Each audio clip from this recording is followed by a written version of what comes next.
Good morning. My name is Garrick and I'm the Europe Funding Manager here at CeADAR. My webinar this morning is on Introduction to Horizon Europe. So I'll give you a quick overview of what I'll go through. Firstly, I'll go through some of the EU framework programs that have come before Horizon. Then I'll go on to talk about the current program, which is Horizon 2020, and its background and structure. Then I'll go on to talk about the changes between Horizon 2020 and Horizon Europe, followed by going into Horizon Europe in a bit more detail and going through the various pillars and instruments within Horizon Europe.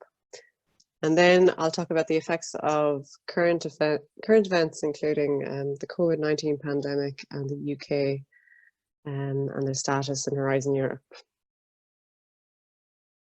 So firstly, I'll talk a bit about the framework programs and Horizon Europe itself. So what is Horizon Europe? It is the EU Research and Innovation Framework Programme, and it will begin in January 2021 and continue on until 2027. The aims of the programme are to strengthen the EU's scientific and technology bases in the European research area, to boost Europe's innovation capacity, competitiveness, and create jobs, to deliver on citizen priorities, and sustain our socio-economic model and European values. And the proposed budget for Horizon Europe is €100 billion. Now, my understanding is that the European Parliament had been pushing for a higher budget of 120 billion, but I would imagine the situation is quite fluid at the moment, especially with the COVID-19 pandemic. So we'll have to see how that affects the budget. So a little bit about what came before. The very first framework programme began in 1984 when the European Union was a 12-member state union. Ever since then, the next 5 framework programmes had a gradual increase in budget, quite a natural increase, a slight increase in duration. And this will be quite normal as the new member states were joining. Since 2007, however, there's been a dramatic increase, with the Framework 7 having a budget of over €50 billion, followed by Horizon 2020. And with these more modern programs, the focus has shifted from primary research into fundamental research all the way through to deployment, with a focus on key challenges.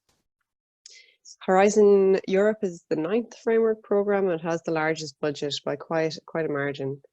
And the focus really of Horizon Europe is a lot on disruptive innovation.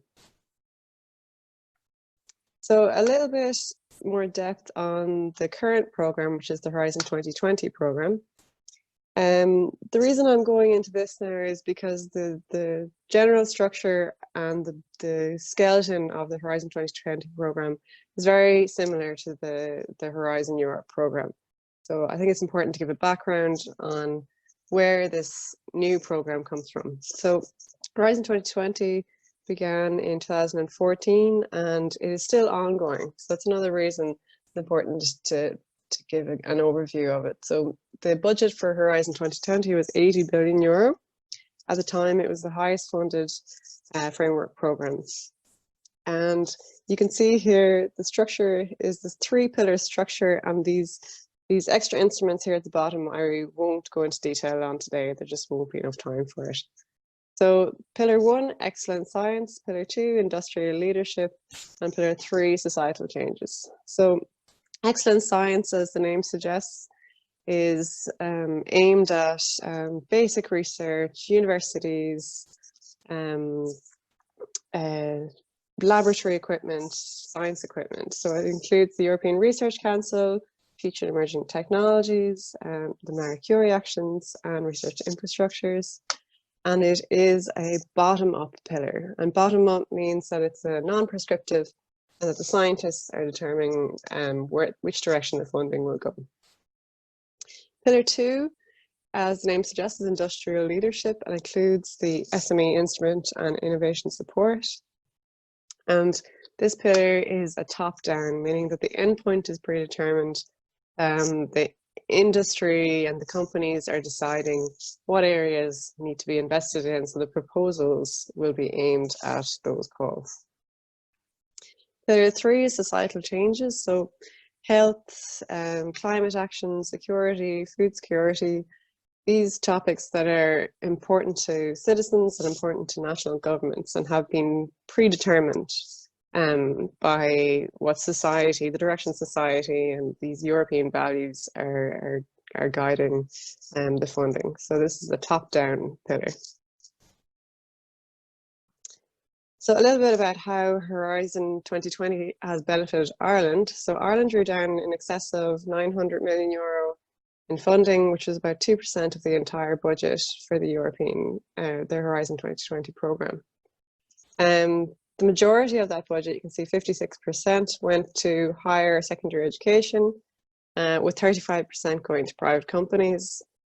And you can see here, there's a very interesting part of the Europa website where you can extract any data you can think of about the programme. And I was able to extract the top Irish organisations by EU contribution. And you can see there that Trinity College, UCD and UCC are the top 3 organisations in Ireland. An interesting thing to note here is that the UK received 6.6 billion or 14% of the Horizon 2020 budget. Their involvement in Horizon Europe, as I'll talk a little bit more in depth about later, is not so certain at the moment. So it could potentially pose as an opportunity for our organisations to tap into that funding in Horizon Europe.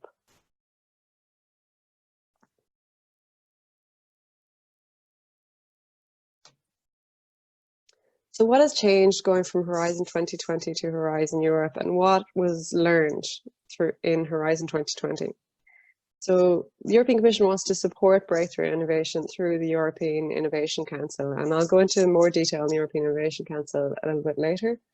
But really what this means is they want to move away from this incremental increase and small steps increase in revenue through business, and they want to really support breakthrough innovation and riskier ventures.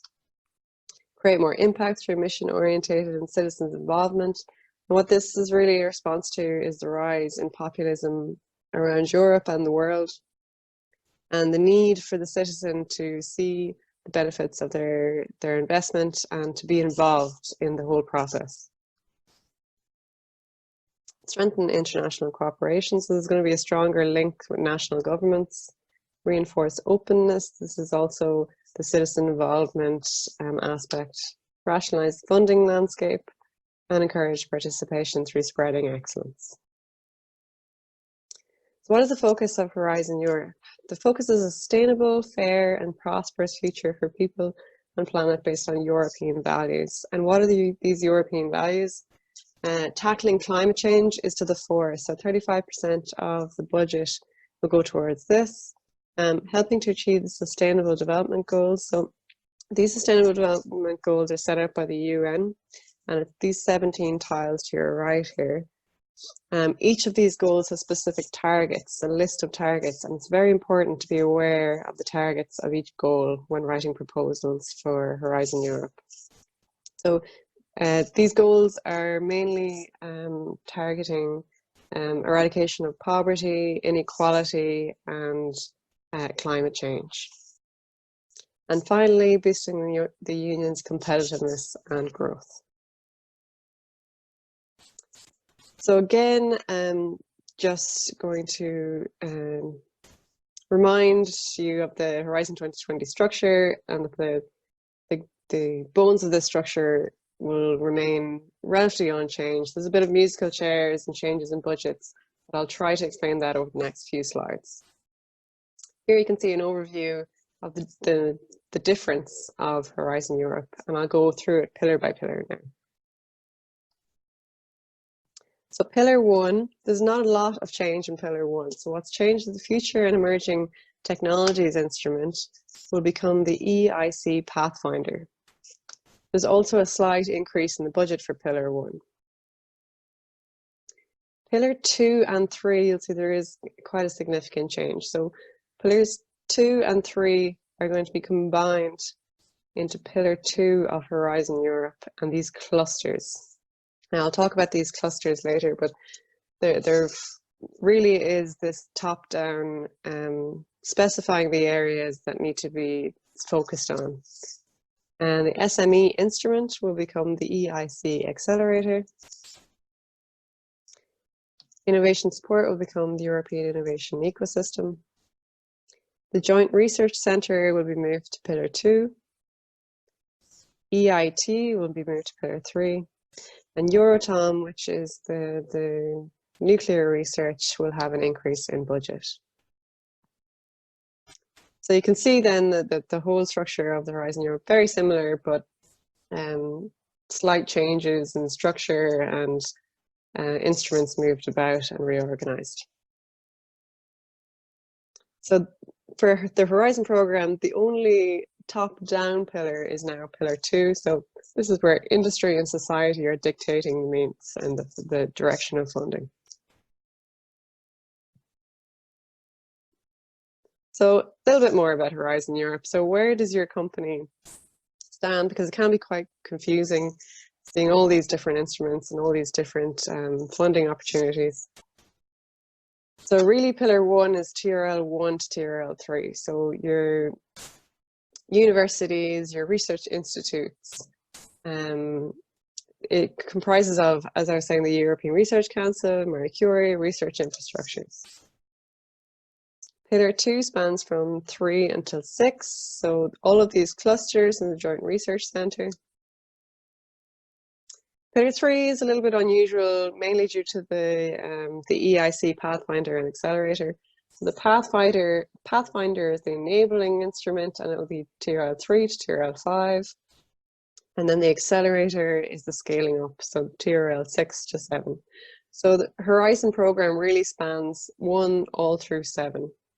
And TRL 8 and 9 are covered by structural funds, Digital Europe, InvestEU, and other European programs. So I've broken down the budget just to get a feel for the focus of the funding. So as you can see, Pillar 2, Global Challenges in European Industrial Competitiveness, has a huge chunk of the budget at 56%.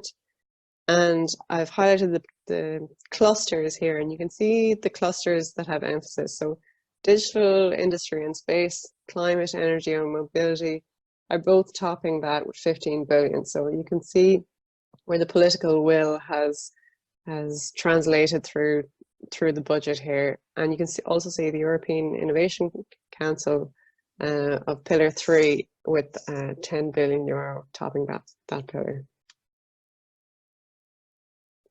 So I'll go into just a bit more detail on the actual structure of these pillars in the next few slides. So the European Research Council, what is that? It's a frontier research where researchers identify new opportunities and directions in the field. So that bottom-up element.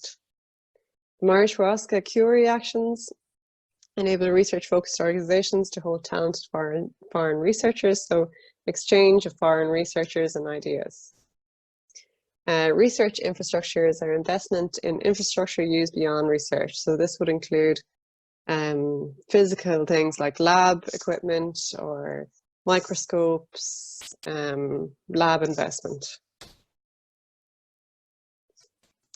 So Pillar 2, clusters and missions. So Pillar 2 is about global challenges in European industrial competitiveness. And really the idea of it is something that will make people in the street talk about science.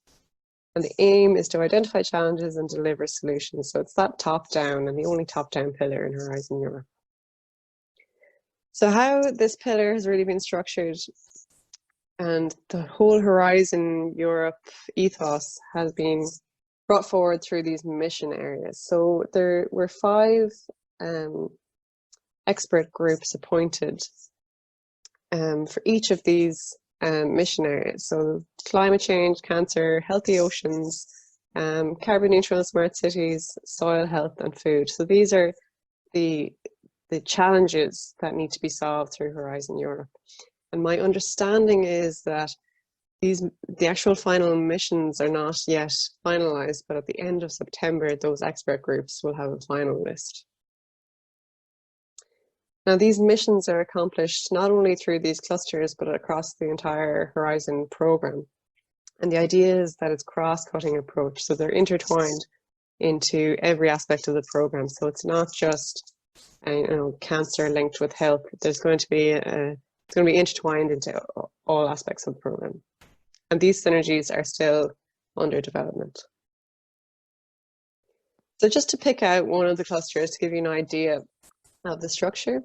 So each cluster has a list of focused research and innovation activities. And you can see here for digital industry and space, you've got your manufacturing technologies, your AI and robotics, advanced computing, circular industry with Industry 4.0, space, Earth observation. All of these research and innovation activities are covered here. Moving on to pillar 3, and I'm going to focus here on the EIC and specifically the Pathfinder and the Accelerator.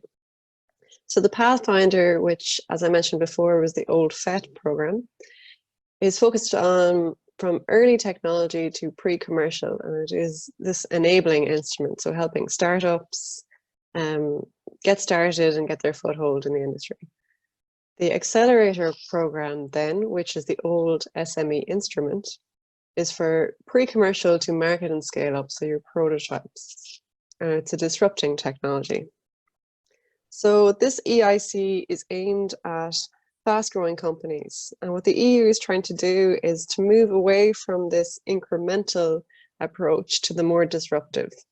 So the EU have traditionally been very good at incubating startups, but not as successful at the scaling up. So they really want to compete with the Googles, the Apples, these very disruptive companies.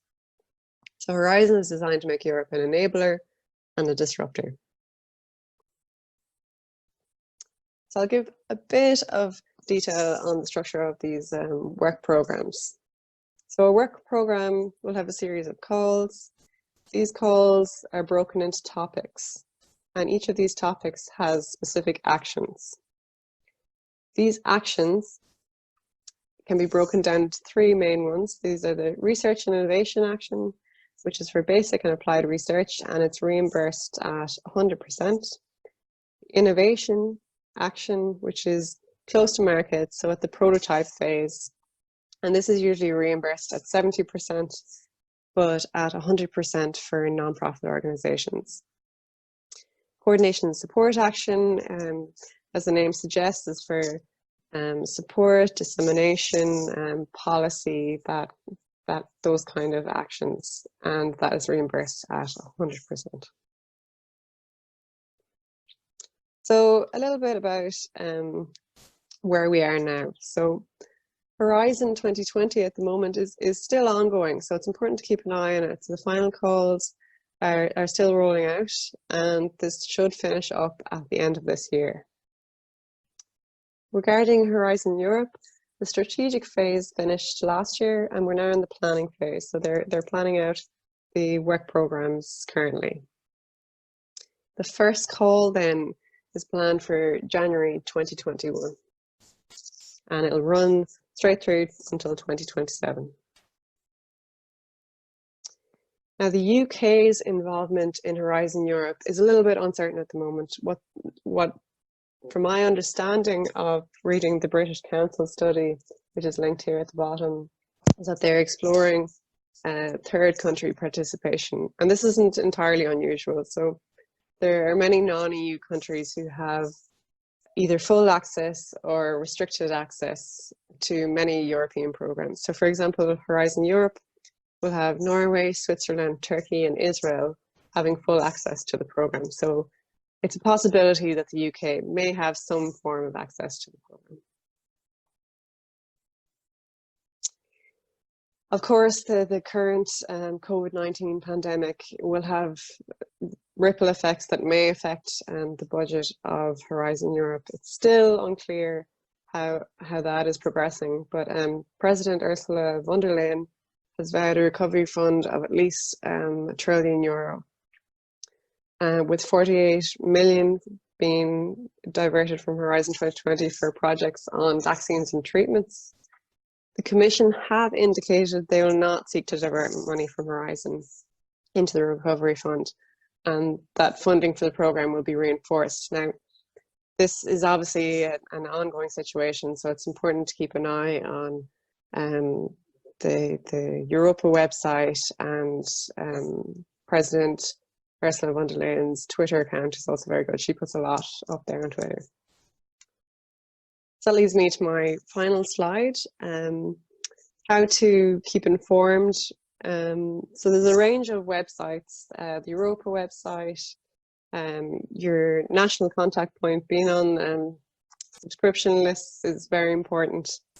I find myself scrolling through websites is often not good use of time when trying to keep informed of these things. So if you're on a subscription list, or if you're following the President of the European Commission, or Maria Gabriel, the Commissioner for Innovation Research, if you follow these people on Twitter or are on the National Contact Point distribution list, it's a very efficient way of keeping informed, and they're usually very good at sending out the relevant information. And that is the end of my webinar. Thank you for listening, and if you have any questions, please let me know.